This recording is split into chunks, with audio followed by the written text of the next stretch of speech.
warum Hass nicht ohne Liebe existieren kann. Die Wahrheit über Dualismus. Schön, dass du wieder da bist.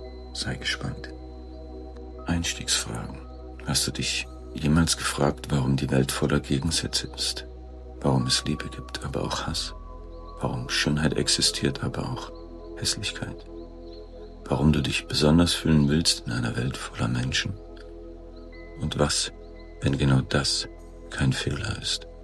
Was, wenn alles, was du bekämpfst, notwendig ist? Was, wenn du ohne das Dunkle niemals das Licht erkennen könntest? Abschnitt 1. Stell dir vor, alle in deiner Klasse hätten damals dieselben Noten bekommen. Was wäre dann gut? Was wäre dann Leistung überhaupt noch wert? Stell dir vor, alle trugen dieselben Schuhe, dieselben Klamotten, denselben Haarschnitt, hatten dasselbe Handy. Wo wäre dann Persönlichkeit? Stell dir vor, alle wären gleich reich. Dann wäre niemand reich, weil Reichtum nur existieren kann, wenn es auch Mangel gibt. Und genau hier beginnt ein Prinzip, das fast niemand versteht, aber schon viele gehört haben. Dualismus. Abschnitt 2. Alles, was wir wahrnehmen, entsteht im Verhältnis zu seinem Gegenspieler. Groß existiert nur wegen Klein, hell nur wegen Dunkel, Erfolg nur wegen Scheitern und Liebe nur wegen Hass und Verlust. Ohne Kontrast keine Erfahrung, ohne Unterschied keine Bedeutung. Wir leben in einer Welt, in der Gegensätze keine Feinde sind, sondern Bedingungen. Das Problem ist nicht der Gegensatz. Das Problem ist unser Widerstand dagegen. Abschnitt 3. Identität durch Unterschied. Es gibt einen starken Gedanken. Difference is identity. Identity is difference. Unterschied ist Identität. Identität ist Unterschied. Und das bedeutet, alles was du bist, bist du nur, weil du nicht jemand anders bist. Dein Charakter, deine Sprache, dein Denken, dein Weg. Selbst einige Zwillinge definieren sich nicht über ihre Gleichheit, sondern über ihren Unterschied. Und je ähnlicher etwas ist, desto sensibler werden wir für die kleinsten Abweichungen. Warum? Weil Identität immer Differenz braucht. Alles, was wir gut nennen, definiert den Rahmen für böse. Alles, was wir schön nennen, definiert den Rahmen für hässlich. Alles, was uns berührt, gibt den Raum für das, was uns abschrecken kann.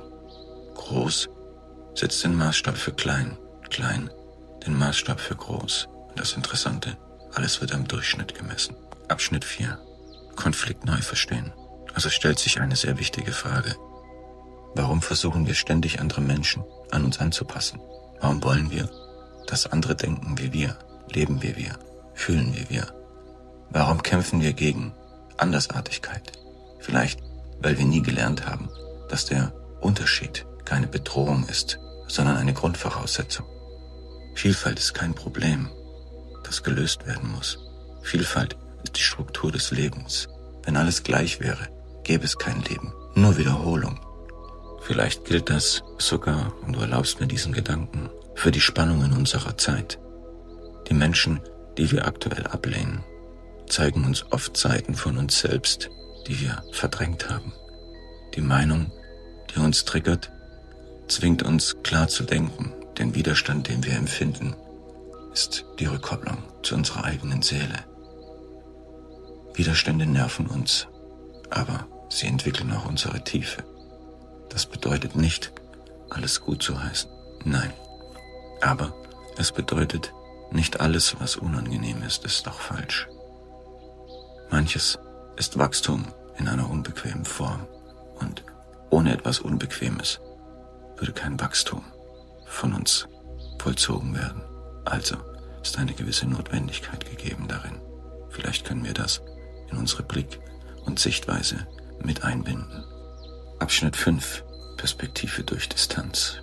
Ein interessantes Phänomen sieht man überall in der Welt. Innerhalb eines Landes grenzen sich Gruppen voneinander ab. Region gegen Region, Stadt gegen Land, Ost gegen West, Bundesstaat gegen Bundesstaat. Doch sobald diese Menschen im Ausland aufeinandertreffen, werden sie plötzlich eins. Dann sind sie Deutsche, Amerikaner. dann sind sie Landsleute. Und was passiert? Distanz erzeugt Einheit. Je größer die Perspektive, desto kleiner die Trennung. Abschnitt 6. Universelle Perspektive.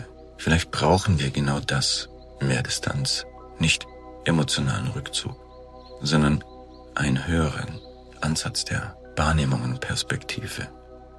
Schau auf die Erde aus dem Weltall. Keine Grenzen, keine Parteien, eine Ideologie, nichts. Nur Menschen, Tiere, Bäume, das Meer, Pflanzen und überall Leben, soweit das Auge reicht. Nur ein Planet voller Wesen, die vergessen haben, dass sie in Wirklichkeit tief, sehr tief miteinander verbunden sind. Abschnitt 7 und damit das Ende, die emotionale Wahrheit. Vielleicht ist das der nächste Schritt. Nicht alles kontrollieren, nicht alles angleichen, nicht alles bekämpfen, sondern verstehen, dass Unterschied nicht trennt, sondern ihn überhaupt erst möglich macht. Denn ohne das andere gäbe es auch nicht das eine, nicht dich, nicht mich und schon überhaupt gar nicht die Welt oder das Universum. Schön, dass du da warst. Wenn dir das Video gefallen hat, freue ich mich sehr, wenn du dich bei mir weiter umsiehst und auch einen Kommentar da lässt. Dankeschön. Hab einen wunderschönen Tag und schön, dass es dich gibt.